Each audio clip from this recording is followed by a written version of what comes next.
Hello everyone. Today I am making corned beef and cabbage for St. Patty's Day. And happy St. Patty's Day to everyone.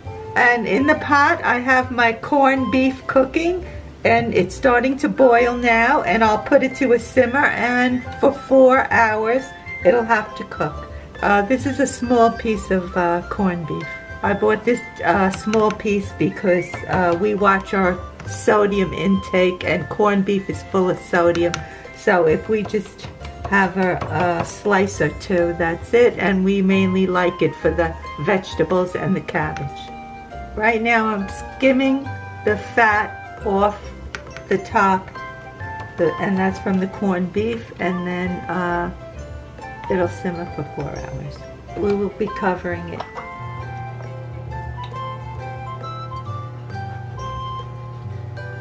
The corned beef has been cooking for 3 hours and a half, and now I am adding my vegetables. The potatoes have been peeled and rinsed, and now they're being added to the corned beef. I'm making 5 pounds of potatoes and 2 pounds of carrots because we love boiled vegetables. They're just so delicious. And now comes the cabbage that I quartered, and I quartered the cabbage, and I did not take the core out because I read that they say if you leave the core in, the cabbage will not fall apart. I put the whole cabbage in the pot, and now I'm going to cover it and let it cook for at least a half an hour to 45 minutes till the cabbage is soft. Now the corned beef is done, so I'm slicing it in nice thin pieces. And then the cabbage is cooked, and my carrots, and the potatoes. So happy St. Patty's Day to everybody. Hope you had a very nice day.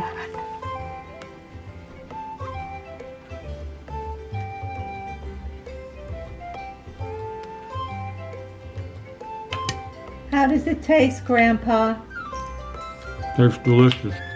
Good cooked.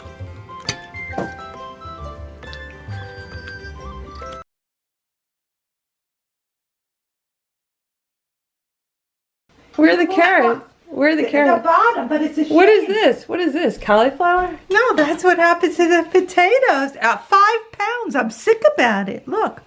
Can't show that. Can't show that at all. Look how terrible. What happened? They turned to mashed potatoes.